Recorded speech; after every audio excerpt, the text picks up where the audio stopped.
All right. Nothing else? No. All right. Let's launch this baby.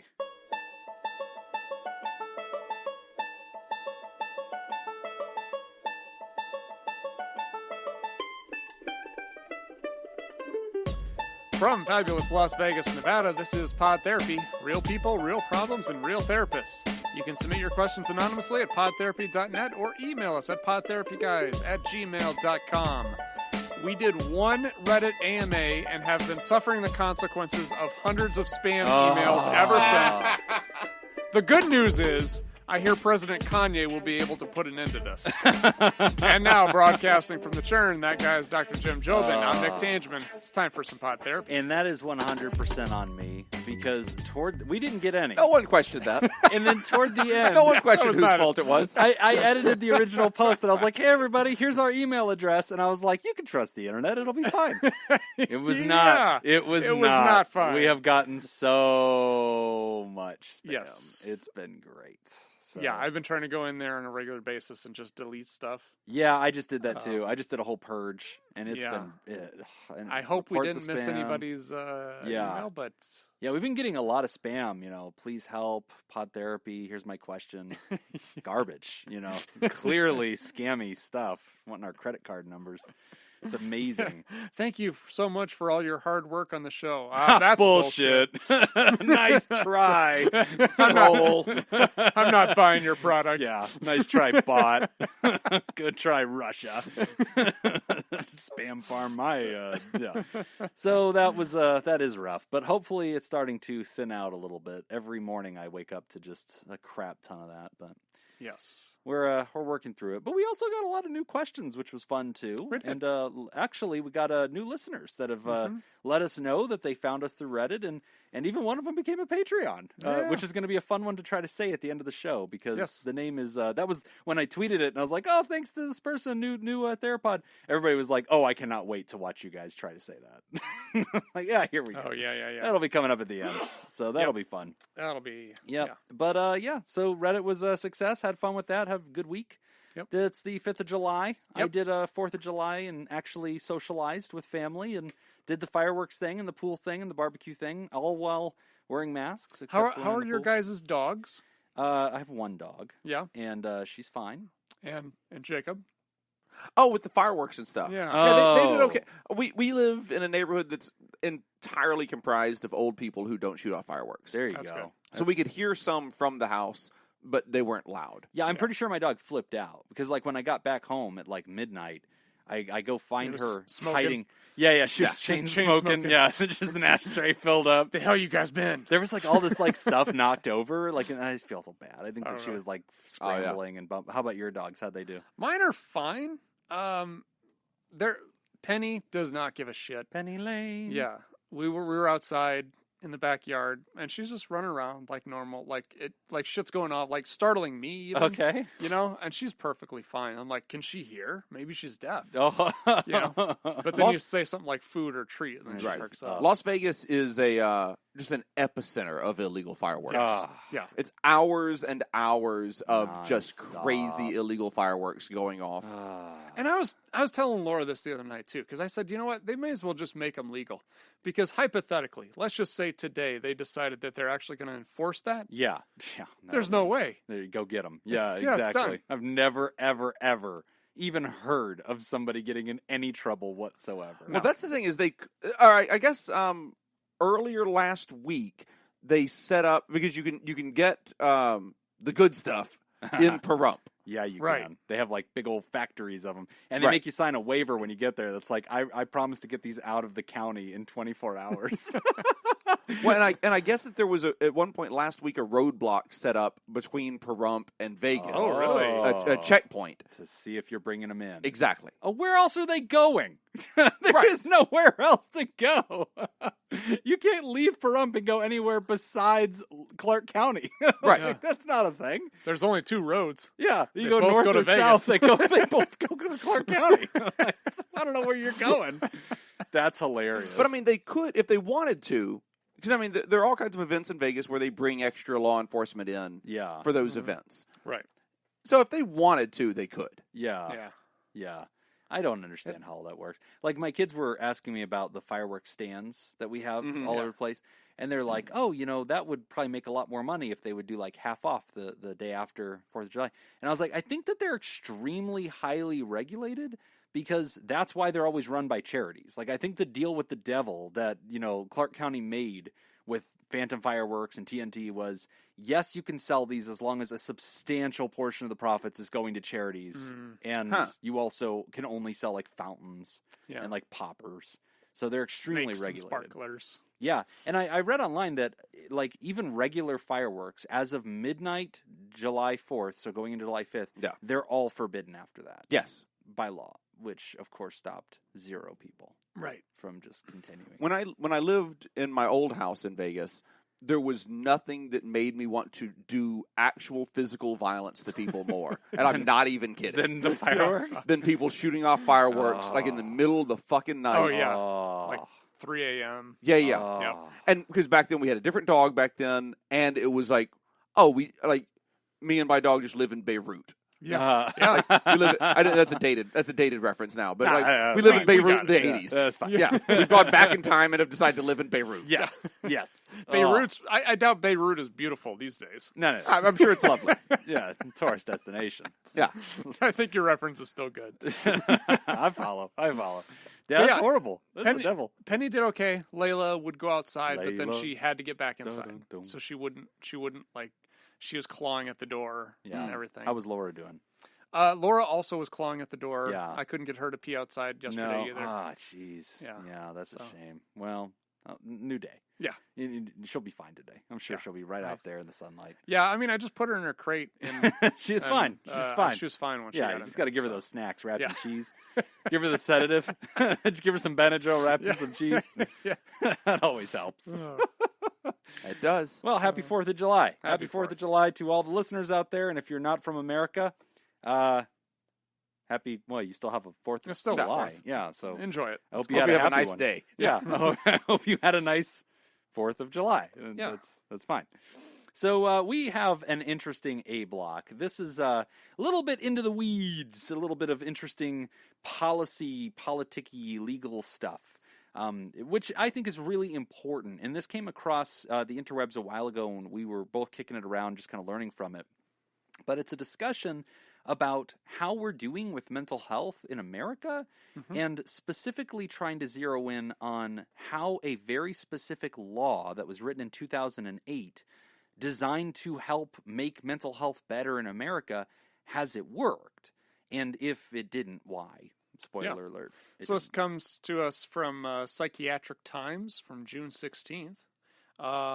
Mental health parity in the U.S. Have we made any real progress? Yeah. Jim, go ahead. Have we made any real progress? Hell to the nah, dog. All right. So what is the 2008 Mental Health Parity and Addiction Equality Act? What essentially, if you were to summarize that, Reader's Digest version. Yeah. Less than a minute. Go. Okay. You've got to treat mental health the same you treat physical health. So insurances before 2008 basically got away with the fact that they never covered anything. Right. And that was always a problem, right? Then you have the Obamacare thing that starts going in, and a big chunk of that, which is a separate law, is this one, which says, hey, insurance companies, no more just like not doing anything with mental or behavioral health. There is no health without that stuff. It matters. So the law basically said, all insurance companies, very simple rule. You have to cover mental health, including addictions treatment, exactly the same as you cover physical health. If you pay a certain amount of money on physical health, you got to pay the same amount of money on mental health. It's the same thing. So there should not be a disparity anymore or an incongruence, which is why the act is called a parity act, which is to equalize. That was the whole concept in a nutshell. Right, and it worked out beautifully. Yeah. They rode off into the sunset. Okay, we're going to go ahead and take our first break. Everything. Why did not. Why did it not work? Okay, so now we've got about 12 years under our belt since this thing passed in 2008. There's been 2 different presidents, and here's the problem that we've seen. So in the aftermath of this thing, patients are now 5 times more likely to seek mental health treatment out of network than they were before the law passed. So it has done the opposite of good here. It's falling apart. So what that means is you want, if you pay for insurance, the concept is you get a decent enough insurance that now you can go see healthcare providers that you would like to see, and that's pretty much covered. And it's affordable to you, the member, right? You pay a little, the insurance pays a lot, and everybody's happy. Well, the aftermath results are patients are not getting to see the mental health providers they want. In fact, they're 5 times more likely to go see a mental health provider who's not in their network. Mental health provider reimbursement is 40% less than it used to be, and patients are now 10 times more likely to seek out-of-network addiction treatment. 10 times more likely to seek out-of-network addiction treatment because there's never any addiction treatment. Yeah, and I was kind of wondering about that too. Is part of that the fault of providers? Okay. Because if you want to fall on your sword, you go ahead. I mean, I don't know. No sword to fall on. I don't know, but I'm going to guess that there's a lot of blame to go around here. There's plenty of blame to go around, but that was the concept. Like, if you're trying to control any market in America, you don't have to go out and ask every single person who sells wares to get on board. You create a law that makes it obviously going to work the way you wanted it to. Right. And if your law was created to make it so that more mental health providing happened inside of networks, you failed. Right. It's not happening. Right. So the mental health providing is not happening inside the networks. People are not getting the care that they want. And when they do the national surveys, and this was mentioned in the article too, the surveys overwhelmingly show that people want better access to mental health care than they're getting. People don't have access inside of their insurances. So it failed. So what do you think went wrong? So the article outlines this too, and I think it really nails it. Like, even from an individual provider perspective, I'm like, yes, yeah, every single thing that the article outlines is like data-driven, this is what we're seeing. It was right. So it failed for a couple of different reasons. The first one, insurances are usually regulated at the state level. Hey, then my phone's going nuts. Okay, fun. So yeah, the insurances are usually regulated at the state level. It's a federal law, okay? Right. So that means that the big, huge apparatus that can like actually govern insurances at the federal level, they're not paying attention to state level stuff. The law absolutely still applies. It's just not their jurisdiction. Okay, like a federal marshal could still arrest you for committing a crime in your like city, but you know they're not. Right. Like the Las Vegas police are going to come get you if you're in Las Vegas. Same thing's happening here. So what's happening is these insurances, ever since 2008, when 2008 first happened, they all got in line. And like I remember this. I remember it being like snap. All of a sudden, everything was covered. It was crazy. Yep. And then every year they just kind of tiptoed away from like the boundary of what they were supposed to do, and nobody ever got sued, and nobody ever got charged. And they never had a class action lawsuit. So it's kind of like one of these happened. things where it's like, oh, we pushed the envelope and no one said anything. Yep. And they just push kept it again, on doing it. Still looking around yep. over your 12 shoulder years and later, no one's doing anything. We're back to pre-law levels. And like nobody's in trouble because there's no regulation. So the article talks about that piece, that basically the cops aren't paying attention. And then the second reason it failed is that states rarely punish insurances for a disparity. So even if a state catches you, they usually write you a sternly worded letter. They don't actually say, like, hey, we're going to cancel your license to do insurance in this state if you don't get it right. They don't. They're just like, hey, we see that there's a mental health problem in our state, and your members keep talking about not having access, and the providers say that you're doing all sorts of scoundrel things. You should stop that. And they're like, oh, yeah, absolutely. And is it because the states just don't want to get mixed up in a battle with an insurance company? It's just that they don't have teeth. And so, like, there's never – I think states usually don't feel super duper equipped to talk about healthcare law, which is fair. I think very few people ever feel equipped. There's not a lot of healthcare, in my opinion, providers who like get involved at state and local government that probably should to help guide some of this policy. But yeah, so the basic thing is, why is it failing? Yes. Why did it fail? The two basic reasons that the article talks about is, hey, it's regulated at the state level and nobody's blowing the whistle on these dudes. And when they catch them, they don't do anything to them. Yeah. So then the next question I think is, okay, if that's why it's failing, like what is actually happening to make this fail? Like, what is the actual crime that's taking place? And the article outlines this, and I have said this on the show, but it is absolutely true. The first thing that they do is they intentionally underpay mental health providers. It's a very simple thing. They do not have to follow a rule with how much they're going to pay people for these services. The pay is not put up on some menu. Okay, so it's not like you can even see it. And so what happens is if you're Johnny Therapist and you're like, oh, I'm going to go help people now. And so you call up Aetna and you're like, hey, Aetna, I'd like to be a provider for you. Like, great, fill out this ridiculously long application process. Oh, geez, okay, yeah, that's fine. Okay, I'll do it. So like you do that whole process. And then you go through like probably 2 to 3 months of credentialing time where you're calling them every week asking to, get pushed forward. Huge arbitrary wait time. Then you finally get there and they go, great, so here's the deal. We're maybe considering putting you on our panels. You have to sign this contract. And the contract basically says that we're going to pay you about 30% of the wage that you should be earning. And you're like, but I can't do that. I can't actually pay for an office and a website and my student loans and all my licensing fees and everything else that goes into like being good at this, like all of my, extra education I have to do and all my requirements. And how am I supposed to, be able to take care of it if I can't afford it? And they're like, yeah, that's a tough one, isn't it?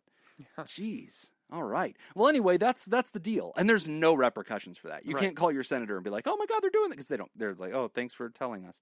And so like, basically that's a big part of it. And so you might say, well, what does it matter if the providers aren't getting paid enough? They can't accept it. If you wonder why your therapists are out of network, it's because if they are in network, they will go broke. So it isn't viable. They can't actually accept the contract unless you're a big agency and then you're trying to do bulk and you're trying to get as many humans through the door as you can. And you're hiring the cheapest possible therapist you can get, which is, going to be a certain type. And so, like, that's the only way that's sustainable. So it's me. They hire me. They generally hire the life coaches. So they underpay the mental health providers, according to this article, to save that money and to keep people not attracted to join their panels. And then they underfund in network to keep off the provider rolls. So, or the second thing, that's the first thing, is that they underfund them. But then the second thing is that they limit the provider rolls. So even if you try to get onto an insurance panel, a lot of times they'll be like, oh, sorry, they're closed. Well, what do you mean closed? There's not enough mental health providers anywhere in the country. How can you have such abundance of therapists that you don't need me? Right. And they'll go, yeah, we just like capped it out at an arbitrary number. Right. And there's no accountability. Yeah. There's one in the zip code. Yeah. There's one in the zip code, and that's plenty. There's enough, a person. It's enough for them to make the argument that they have a provider. Exactly. They can meet the minimum requirement if the state ever asks them a question, and the state doesn't. So then all the therapists can't afford to be in network because they will go broke.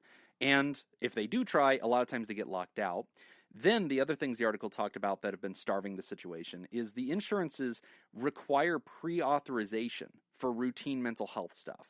So pre-authorization, for those of you who have never bumped into it, is whenever you, the member holding your insurance card, you want to get help, you can't just, in theory, walk into a cardiologist's office and say, yeah, I just felt like getting my ticker checked. Like, a lot of times they're going to say, hey, we have to check with your insurance first and ask if it's okay.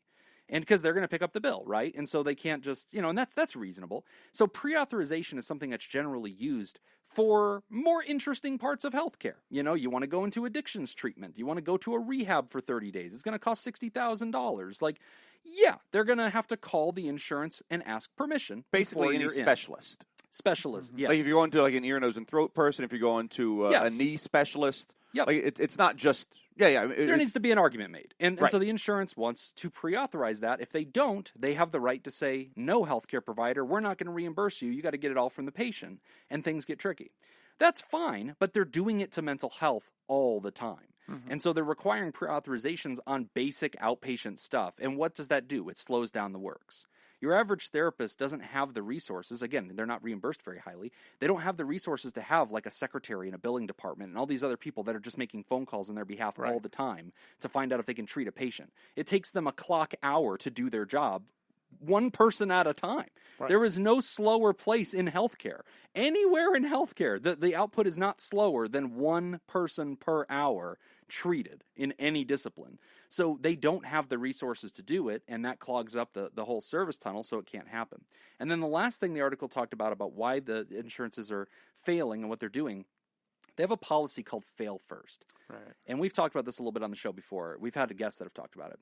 But fail first is, you probably need this good medicine, or you probably need access to this good therapist. Well, we want you to fail at this lower level first. So we're going to give you the Tylenol, and we're going to give you the hot rags and the Tylenol and group or something like that, and support groups. And if that doesn't work and you still want to kill yourself, let us know, and then and it's like they just rolled the dice. And so this fail first model to keep things cheaper fundamentally stymies the entire mental health care process. It hurts people, and at the end of the day, it's just a broken system. Right. And we have laws that say, nope, you're not allowed to do any of those things. You have to pay the mental health providers the exact same rates that you pay the physical health providers. You have to authorize the mental health care at the exact same level of frequency and difficulty that you authorize primary care. Nobody in America has to get pre-authorized to walk into a primary clinic and talk to your regular doctor. You just do that. Right. And that should be the same for mental health care. But is there any good news on the way? This has not been a very uplifting story, Jim. I think it's useful to know why it's broken, because that was the number one thing we heard on Reddit too. And this is something that it's been a project on our desk now for a while, to basically create a space on our website that answers that golden question that we get all the time. How do I find a therapist? And you just think about that for a second. What an interesting question. Like on Reddit, that kept getting asked, and people from other countries were jumping in and being like, hey, how do you guys not know how to find a therapist? Like, why is it a hidden thing? Like, I don't understand. And here are all these Americans. Are kind of like leprechauns. Yeah, we've heard of them, but nobody's ever seen one. And like, there was so many questions about that, and people are like, well, why is this why is it hard to find one? Well, it's hard to find one because you don't know who you're allowed to see or where you're allowed to see them or like when they're available, and there's not enough of them. They're all backed up. And so it's this tricky process. But so the good news is the law already exists. People are violating the law. And so if you are a listener of our show, which sadly, if you're hearing my voice, you are, and you want to make this better, one thing you can be doing is you can be contacting your state regulators of insurances. And any time that your insurance ever gives you any grief over who you want to see or anything that's going on, if your therapist ever complains to you and says, yeah, you know, these guys are terrible, they don't, like, oh my God. There's an insurance here in Nevada, a very big insurance. There's therapists talking about it. These therapists that I've been talking to haven't been paid in 4 months. They're just seeing patients and just living on credit cards because they have not gotten paid from the insurance in 4 months. Wow. And what's going to happen to them? Nothing. Nobody slaps these guys. It doesn't matter. Like, the members aren't all going to leave in a riot because you're mistreating providers. Well, and even if they did, from the insurance perspective, they're like, oh, good. Okay. Yeah, that's fantastic. Cool. I guess I don't have to provide we don't have to pay these bills anymore. Yeah, you left. So it's a mess, man. So, you know, if you're listening and you're like, dude, it is a broken system. It's not just your opinion. It's not just your perspective. It's a very broken system. We tried to fix it in 2008 with some really important legal writing. The problem is there's no cops on the beat. And that's the problem. Every state in America has the ability to enforce this law, has an obligation to enforce this law, usually doesn't get around to it. There are some states that have, and by God, when they do, things change. There's a couple of states that, like the Attorney General, has singled out the insurances, class actioned a bunch of claims, and taken tons of money out of these insurances as punishment. It has to be more expensive to break the rule than to obey the rule. Right. And until it's that, nothing will change. It has to be more expensive. So call your insurance regulators of your state and bring things to their attention. Even if you don't have a specific complaint, you could just call and say, hey, I just want to know what we're doing in our state for mental health parity. Yeah. Are you guys patrolling the Mental Health Parity Act? I'm just John Q. Public wondering that. Can you please get back to me and give me info? Just to get that as a conversation topic at some of their meetings.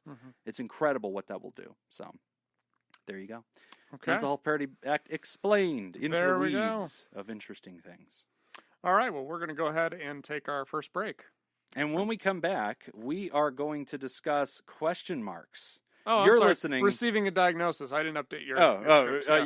We're gonna discuss receiving a diagnosis. Yeah. You're listening to Pod Therapy. We sure are. This week's TheraProducer sponsor is Smitty Scoop. Today's first trivia question in honor of TheraProducer Smitty is: what are the first 7 words of the Declaration of Independence? Dearly beloved, we are gathered here today. Okay. Nailed it. Okay. Nailed it. If you'd like to join Smitty Scoop and make the show possible, go to patreon.com/therapy and sign up. Again, that's patreon.com/therapy. I pledge allegiance to the flag. Wrong. All right. Yo, stop, collaborate, and listen. To whom it may concern. Oh. Is that it? Well, this is the Declaration of Independence, right? Yeah, Declaration of Independence. Is that the one that... Is it the one that like really big letters? And is that the one that got stolen in National Treasure by Nicolas Cage? Jesus. I think that was that one, right? Hey, what did you teach? History. U.S. history. Declaration of Independence. The first 7 words of it? Yeah. Don't get to 8, though. Is it? So wait, that's not We the People. Dear, Nope. It's not We the People? No. Oh, that was 100% my guess. We the People is the Constitution. Yes. Oh, what? The Declaration doesn't say We the People? No. Dear King I can assure you, it doesn't start with dear anything. Yeah. It's salutations. Does it? No. Oh, I would have absolutely believed that. Okay, so if you know the answer, but of course they're going to know the answer. They have the internet. Yeah. Jacob, you don't know the answer? I don't guess I do. Declaration I'm gonna of feel- Independence. Give me the first word. I gotta find it. Dude, it is We the People. It It's is We not. the People It is not. That's the of the Constitution. colonies of... No, because it's We the People in order to create a more perfect union. Oh, Yeah, here it that's is. Here that's it the is. Constitution. Here it Give me is. first word. We're not going to take it. When. When in the course That's of it. human events. Yep. Oh! That's a good one. Yeah. TJ wrote that. Good job. Big old Jeffy. Receiving a diagnosis. T. Jeffy. I have been in therapy for many years and find it to be incredibly helpful in terms of developing tools to deal with my daily obstacles.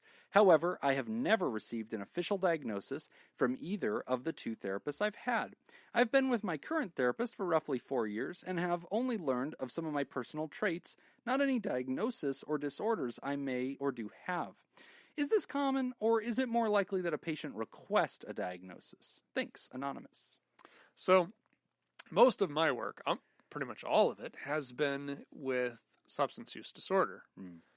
My clients have never asked for a diagnosis. Yeah. I've never given it to them Right. because it's really kind of apparent to the Yeah. folks I work with Yeah, what it is. why we're here. Nick, would you say I'm addicted to heroin, or do I just really like Which it? actually, addicted isn't even in the DSM. It's not here a we diagnosis. go. Yeah.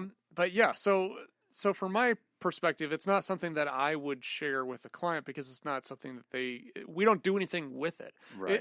It's mostly for billing purposes. Yeah. It's something that we can submit, that we can document. Here's what we're treating. Yeah. Here are the symptoms that we're seeing. Here's what we're treating.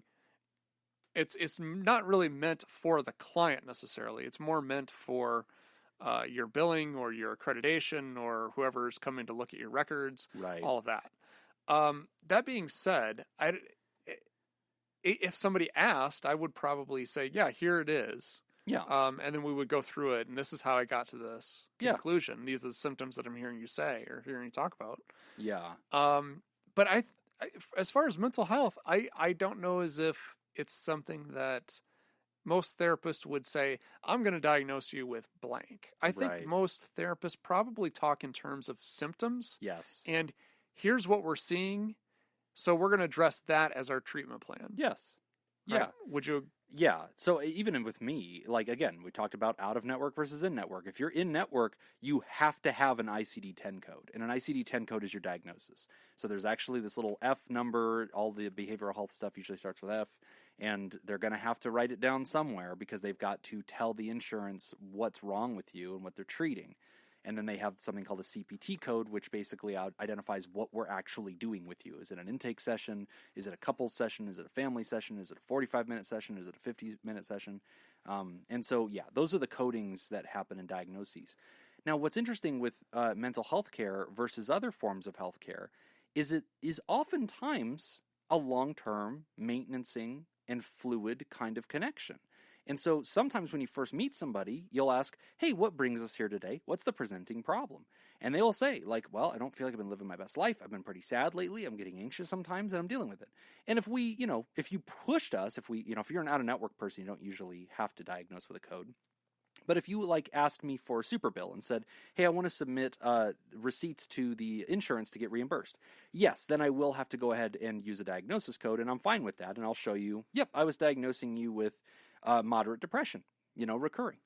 And they're like, oh my God, I'm diagnosed with depression. And you're like, whoa, okay, yeah. See, this is why we don't do that, because I don't want you to be distracted by this magic phrase, diagnosis, to understand, what you are. You're a human, you have good days and bad days. And our relationship is fluid and growing. And so to the writer who's had 2 different therapists over 4 years and has never actually had a word put a sticker on to their shirt kind of thing, that's extremely normal. You can ask. And also, I think that you wouldn't get a huge, answer. Like, if you ask me, Jim, what do you think my diagnosis is? If I've been working with you for 2 years, I'm going to go back in my notes and say, well, Nick, as you recall, the presenting problem that was happening when we first met was that you had just lost your job and you were feeling really depressed, and we were working through that. And as you and I's relationship has grown, we've talked about relationships, and we've talked about your new job, and we've talked about your friendships, and we've talked about your past. So we follow you as a human being and meet you wherever you're at. But yeah, your original diagnosis was probably depression. And they'll be like, what's my diagnosis now? There doesn't have to be this glaring red button thing wrong with you. Right? Like, and I can still treat you. That's totally ethical. I can still treat you, and basically I'll file it under major depressive disorder and remission. And that's fine. Like, now, if you're doing therapy and it's on a cash basis, you're not submitting for reimbursement from insurance. Do you even bother with a diagnosis? No, I don't write it down. Yeah. So, like, in my intake forms, I'll have people describe their presenting problem, and I also have them describe what they want their goals to be. And basically, you just saw me create a treatment plan. Like, that's the fundamental of my treatment plan. So I have that kind of stuff, like, in my data. But sometimes at the top, like, of my sheets, I'll write, like, what's the topic, and I'll write the word depression or anxiety or whatever, because I can categorize it, right? But I'm not getting into the weeds to, like, mild depression, chronic, recurring. Like, I'm not getting into the specifiers. I don't care. Like, because I don't need to. Like, the purpose of that language is not so much to create legal things or to declare anybody anything. Even the word diagnosis just means to differentially know things. That's all we're doing, is we're knowing something apart from other things. So we're weeding it out to try to figure out what's the presenting problem. If you can pretty much tell me why you've sat down in my office today, which 100% of people can, then that's your diagnosis. That's what you walked in with. You come in and say, I'm struggling in my relationship. Great. C63.0.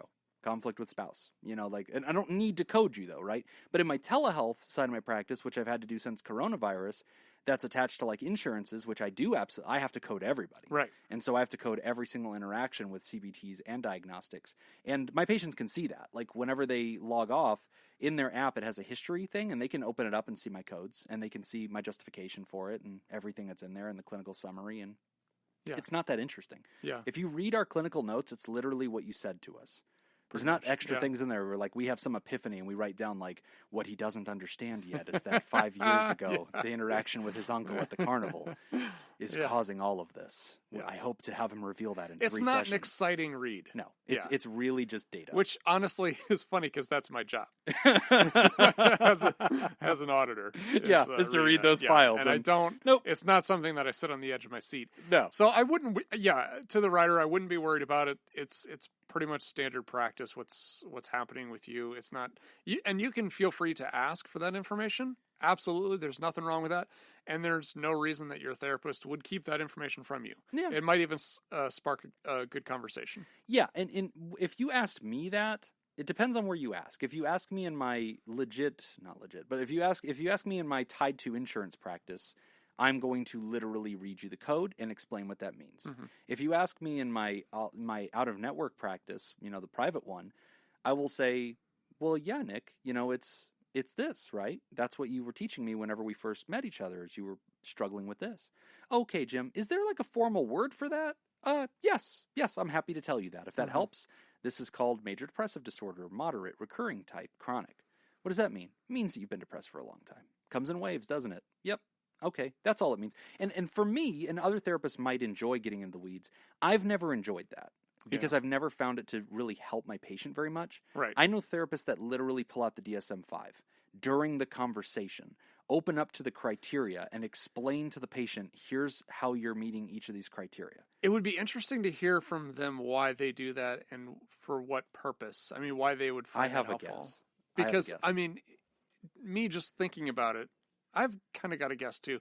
I mean, me just thinking about it, I don't think that would be very beneficial at all. Right? I think it's insecurity. The therapists that I've heard do that, I feel like they're trying to appeal to authority to somehow bolster the relationship and come off as an expert and show you in medical literature, look, you have this. And I just don't find that, like, if you're good at what you do, what is the client going to do with that information? Nick, the T-shirt Lone Ranger over there thinks it's about insecurity. I think it's about insecurity and lack of confidence. Hey. When you got it, you can recognize it, right? Add it to Jim's neurotic bingo. I'm sure it's on there somewhere. But yeah.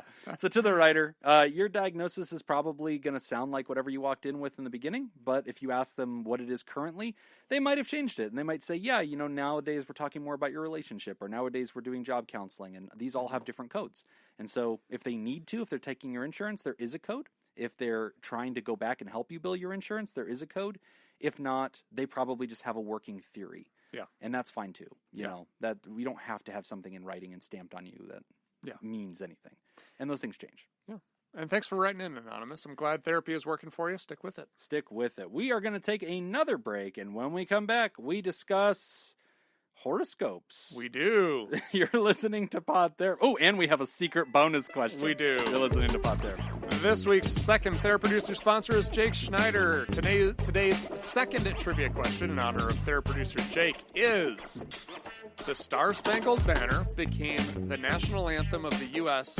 by executive order made by which president? Coolidge. Yeah, it's always Coolidge. It's always I'm going Coolidge. Yeah, if you'd like to join Jake Zachary Schneider Taylor. and make the show possible, you can go to patreon.com/therapy and sign up.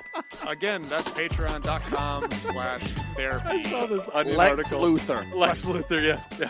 I saw this Onion article the other day, and it's like chairman of the President Zachary Taylor Memorial Museum says that these are quite Taylorian times that we are living in. It's really funny because he's interpreting everything as if it goes. He's like, Zachary Taylor went through very similar presidency. And, I just feel like we don't talk about it enough. Good point. Who was it? Okay, so your guess was... I don't know. Oh. All right, I said Calvin Coolidge. And when was he?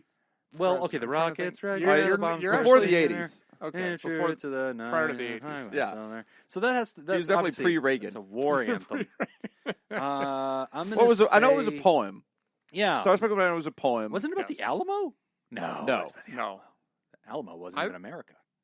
I believe Yes, it was was. about... It absolutely was not. The Alamo happened in the independent nation of Texas. Sorry. Yes. Victory. Oh, yeah. He's going to live on that for the next 4 months. Count it. Put it on the board. So you have a guess? I'm going to go with President Roosevelt. Let's go with Roosevelt. All right. Woodrow Wilson. I feel like I was mostly right. In what way? He named a president. Yeah. I got the first half right. You did name a president. You did name It was a president. Woodrow for World War One. After World War One. Yes, executive order, but it didn't become an actual approved by Congress until like 1934 or something like that. Interesting. Okay, that became our anthem. More recent than people realize. Yeah. Okay. Well, that's really interesting. So there you go. Yeah. No, this has been very patriotic. Yeah. Hey guys, Reddit. Oh wait, no. Please, guys, this is anonymous.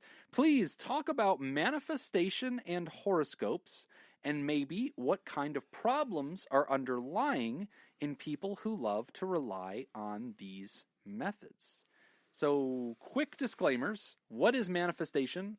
The person didn't write us a paragraph about that, but they're probably referring to the secret, the concept that you manifest or you make real things that you focus on and think about and desire out loud and focus your mental energy on. Right. That's probably manifestation.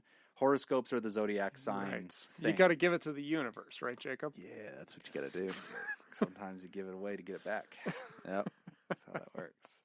So Nick, for instance, on my vision board, oh yes, I want to see your Jim, board. Jim gets COVID. Yeah, it's been on there for a while. I just went out yesterday. I'm very scared about this.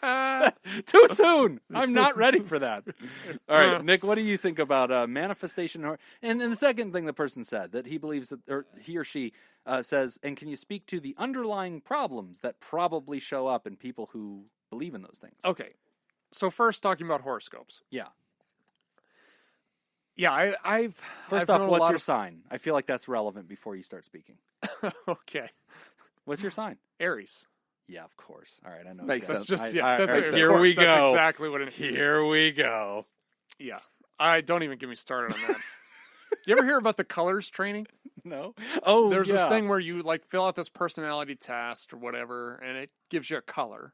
You know, and that color represents like all of your characteristics. And you're supposed to learn these colors so that you know, like, okay, well, Jim's an orange, so I got to treat Jim a little bit differently. Oh yeah, I remember. Whatever this. bullshit. Oh, I hate everybody. I yours hate it taupe? too. I hate everybody. Mine was beige. Mauve. Beige. I was very confused. Plaid. What color's bullshit? That's what the color I was. No, so I was green. Okay. Which was very analytical, whatever. Yeah, and an Aries green. So my supervisor, this was That's what I've always said. Yes. Nick is very Aries green. Aryan green, I believe is how you refer to that. So Laura refers to why it. Laura's into him. My supervisor sent me to this. This was probably 15 years ago. Okay. Sent me to this training. Laura says, "Boy, if I knew you were an Aries, I didn't know what." Oh, you're an Aries? I'd have known that. I'd have known. Are you a green? Oh, I didn't realize. So I come back and she's like, "How was it?" And I was like, I said, honestly, it was bullshit. It's stupid. You know, I don't need to know what color somebody is to know how to treat them. Racist. You know, I can just I can learn about them and then treat them badly. right? Well, you know what? I see color, Nick. And that's why I treat people with fairness and civil rights. Oh, by the way, damn, I'm getting way off topic. But anyway, colors training bullshit. Next topic. Horoscopes. That was the question. No. I'll come back to that. But you mentioned treating people about different color. Have you seen Jane Elliott's blue eye, brown eye color experiment? No. As a fan of psychology, you should look this up. So Jane Elliott, just Google in Jane Elliott, blue eye, brown eye. Okay. PBS did a special on this back long time ago, back in the 70s. Okay. She was a teacher in Riceville, Iowa. And it was the day after the assassination of Martin Luther King Jr. Oh, wow. And so she lives in Riceville, Iowa. It's tiny. It's less than 1,000 people. Okay. And everybody's white, okay. right? So she's like, how do I explain this to my kids in my class? So she devised this plan where she came to school and she said that blue-eyed kids are smarter than brown-eyed kids, more intelligent. Brown-eyed kids aren't allowed to use the water fountain. They have to use the cups. So she just abused the children. Yeah, and did this for an entire day. I'm already in favor of that. Yes. Oh, jeez. I'm in favor of anything where you abuse the children. She did this for a whole day. Oh, my gosh. And then she comes back the next day and says, I was wrong. It turned out it was... Brown-eyed kids are actually superior to blue-eyed kids. And so she did the same thing again, only in reverse. Wow. Pissed off 100% of the parents. No, the parents actually were on board with it. They loved it. It worked really well. That's a sign of the times right there. Exactly. Yeah, that's true. Oh, you're going to subjugate half the class? Yeah, you should just do that. That shit won't fly in 2020. These kids have to go pick corn after this anyway. That was back when the parents were like, oh, you're going to take care of my kids for a few hours of the day? I don't give a fuck what you do. But it was really amazing. And so they did this great video on it. Anyway, when I was in college, she actually came to the university and she did a talk. Oh, wow. And she has replicated this like in the Department of Corrections. Oh, interesting. And she is a spitfire. Like she's this little woman, but she is intense. And she is the type where like no matter what you say, you're wrong. Probably a Leo. And you're an asshole for thinking this, and I'm going to tell you why. Orange Leo. Leo. And you just sit on the edge of your chair the whole time. She's 93 years old, and I'm still afraid of her. Like if I saw her on the street today, I would probably go the other direction. When you're afraid of somebody, you just have to walk right up and just punch them right in the mouth. No, that's the only way to get over your fear. I know she knows jujitsu or something. There's no way. Punch that old woman in the face, Nick. But anyway, check that out, listeners. Anyway, horoscopes. Yeah. They did that that's right. There was they a did question. That on Oprah one time, too. They punched Oprah in the face? It probably was Jane Elliott. It was probably her. On the show. Because I saw a thing not too long ago about Oprah doing that same thing where they like anybody with blue eyes, but they didn't explain it to the audience. Yep. But it was like they just did it with the audience. It was like if you have blue eyes, they were just skipping you to the front of the line. That had to have been her on that show because she did Jimmy Fallon like I think this year. Okay, actually. this She was on Jimmy this Fallon, was too. old. This was like 70s or 80s Oprah, I think. Maybe 90s. But it's been quite a while. It's probably her. Yeah. Is Oprah still on the air? I don't know. I think so. Great. So anyway, good for Oprah. She's finally caught a break. Horoscopes. Oh yeah, there was a question. Here's the thing about horoscopes. Yeah. They're nonsense. I think, of course, they are. Whoa! All right. Now, Calm but I down. here's the important thing I'm about calling this it is that nonsense. the business model is built around reassurance. Okay. Right? So I think I don't see them necessarily doing harm for the most part. Because Right. most of horoscopes, if they want people to listen, they want people to leave feeling good. Okay. Right? Right. So they're usually providing some sort of reassurance to a group of people that may be lacking reassurance in some area of their lives. Sure. So they're kind of building them up. Say, hey, you've got these really good skills, and you should use these skills, and you should do this, and you should do that. For the most part, I don't Watch think that's out for wrong. Jeff because he's going to murder you. That's when it becomes wrong. Okay. Okay, when you get really specific about stuff like that, where they're like, you shouldn't marry this person because Right. they're a Scorpio, Right. and this is incompatible with that. Right. Like, that's when I think it's starting to kind of cross the line. Okay. So I'm hearing you say horoscopes. No. Don't like those. What about manifestation? What do you think about that concept?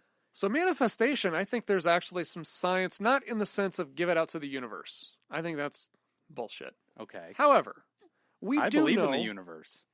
No, there's no universe. It's just look There's a outside. multiverse. Oh shit. No, I think we Think about that. all of the stuff that works about that is just the power of positive thinking, Okay. right? Because and there's science to back that up. That That's you know, if you think positively about something, you're more apt to act on something to Yes. influence it, That's and true. it's that action that kind of creates the result. Well, and also So just concentrating on something. Yeah, absolutely. You Yeah. know, if I'm Setting a told goal. if I'm told that, you know, I want to pass this test, so I'm focusing on that and I feel good about this. I know Right. I'm going to pass this test. Well, then now I'm going to study a little bit. You know, I'm more willing to put Lean some in toward that energy into it. narrative. Yeah. And then, you know, then is it because I gave it out to the universe or is it because I studied? Right. Right?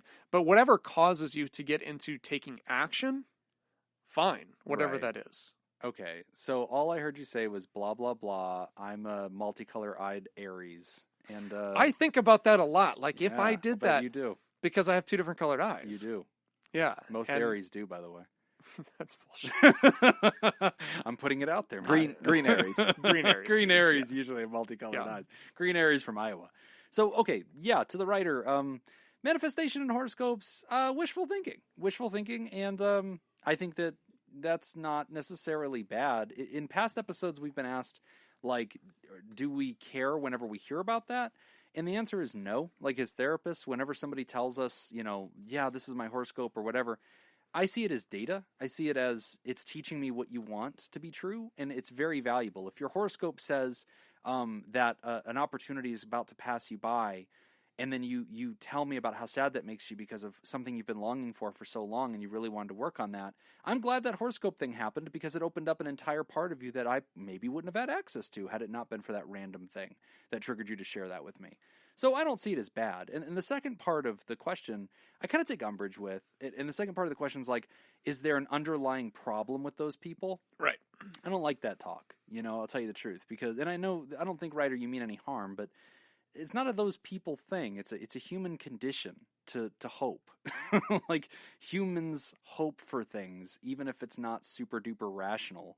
And I don't know that there's some mental illness associated with that. It's just a posture. Sometimes that's helpful and it gives them internal strength and they can endure things other people can't. And sometimes it causes them to sort of make foolish choices and bad insight. It's a roll the dice. I would agree with that. I think it's actually kind of the same thing. It's people need reassurance. Yeah. We get it in different ways. It's not a mental illness. Right. Yeah. So some people may get that from horoscopes. Some may get it from religion. Some people may get that from people, from Right. friends, from Yes. social groups. Right. Some may get it from activities, you know, things, hobbies that they enjoy. You Yeah. know, whatever it is, I think ultimately this idea that you're going to be okay Right. is ultimately what people are searching for. Yes. And sometimes guidance. So you're and saying the insight. answer to that question is just yes. Yeah. Okay. Let's go with that. So Jim's saying yes. Yeah. Yes. Well, I am a Sagittarius. So that is Right. kind of what. Jacob, what are you? I believe I'm also a Sagittarius. Of course you are. I felt it. Just goes to show. I felt it. The that it's connection. nonsense. Oh no, we are twins. I saw. If there's any further information that you need, any further data. No, it's all true. It's all true. Verified. I saw a meme where this lady asked the guy, "What's your sign or whatever?" and he says dinosaur, and she's like, "That's made up," and he's like, "They're all made up." And I just look up in the sky and kind of figured that one. Well, great question. And I think that we've answered that as best as you can, which is we're never anti it, again, and we've talked about that in the past too. I am not an atheist. Nick is an atheist. We both have treated tons of people who are every part of the religious spectrum. And no matter what they present with, it's just data. It just teaches us how they're thinking and the way they want to think about the world and informs our work with them as a healthcare provider. We don't look at perspectives like that as if there's something fundamentally wrong or broken with the human. It's whatever. It's their perspective. It's just wishful thinking sometimes. So, not the end of the world. But this leads us to a bonus question. Okay. It's a really good question. Very good. Sounds like a really, really difficult story about a young man who's having a hard time. And we got this from one of our fans on Twitter. Came to us from Night Scoops. And Night Scoops is a big supporter of the show. And wrote this in. Dear Pod Therapy, I ran away from home with an older man. Oh, geez. He seemed harmless until I saw him cut off a guy's arm in a bar fight. Oh, my God. Then my dad kidnapped my sister, killed the older man, and later cut my hand off. Oh, how do I get my dad to respect my boundaries? Signed, Luke S. Jeez. Luke S. Luke, great question. And I hope that your hand heals. That's horrific. I mean, that's just a really sad with all story. the technology, they can rebuild almost anything now. Yeah. The prosthetics are out there, but right. Wow, ran away from home, older guy. Clearly the relationships here kind of speak to a void, running away from home, with an older man. What were you seeking there, Luke? What kind of voice did you need in your life? Excitement, and then clearly your adventure. Father. Sounds the like Jedi seeks not these things. I don't know what you mean, but also the dad, kidnapping the sister, cutting off this person's hand. I mean, these are dysfunctional relationships, Luke. And I think that you should ask yourself: do you really need your dad in your life? That's the question I would ask. I don't know that you need a person like that. If we try to take this seriously, we're going to come off as assholes. I think that he should confront his father. Whether he's ready to or not. Too late, yeah. Way too late. Whether he's ready to or not, he should confront his father, yes. maybe in the presence of his mentor. Yes. Well, I mean, your mentor will always be with you. Not his mentor, the father's mentor. Well, his mentor will be.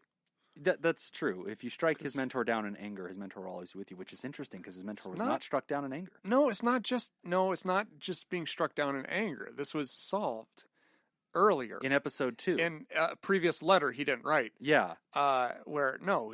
Because his mentor's mentor learned the path to immortality. Yes. And taught it to him. Yeah, Qui-Gon. And that's why when he died. Yeah, Qui-Gon figured it out. Yoda told Ben, right? Yoda told Ben that, or Obi-Wan, that Qui-Gon had figured this out, and then after Order 66, he said, I have training for you because I want you to learn how to commune with Qui-Gon. So it had nothing to do about getting struck down in anger. Okay, because, you'd think it would, because when Obi-Wan got killed, he said, if you strike me down in anger, I'll be more powerful than you could have ever imagined. Yeah. And then Luke says that as an older man. Luke S. Let's keep his anonymity. That's true. Whoever the individual is. Right. Also became a very cranky old man. I just started watching those episodes. Oh. There you go. Okay. Thanks, Daddy Night Scoop. issues. That was I had fun with it. That was a good question. Solid. And this brings us to the end of the show, maybe forever. And we want to thank everybody. We want to especially continue to welcome all of the folks that have been finding us through Reddit. And one of those in particular Redditors who discovered our show from the AMA actually started throwing us a little bit of cheddar and joined as a THERAPOD, one of our $5 members. And here is the name of this person. Over your bever. I feel like I nailed it. I think it looks like it says Overlorb VR. But a B instead of a D. Okay, so I thought that was sure. an L. Okay, they're all different size letters, and so it's pretty good. Yeah. And also Scoopatron joined the party. Thank you, Scoopatron. Yes, and we have a new Pterodactyl. Who's our new Pterodactyl, Jim? I love it. Slurpy Kaye, motherfucker. No, but what's his name? Oh, I don't know. Slurpee Kaye. Oh, gotcha. That was the name. That's the name that's on the sign up. It says Yes. Slurpee Kaye, motherfucker. So thank you to our newest Theradactyl. Welcome to the flock.